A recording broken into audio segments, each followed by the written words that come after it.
Okay. We will show you inside the page. It has one tray. You could put your food on it.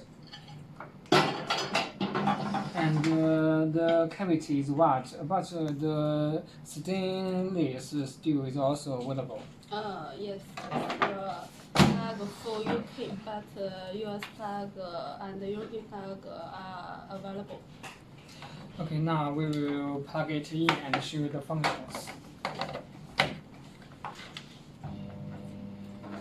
For this one is mechanical, we also have other models like the digital control. For this one, it has 5 power control switches. It has low, medium, medium high, and high. Generally speaking, low is for salting ice cream. Yes. Medium low is for soup. Yeah. Medium is for fish.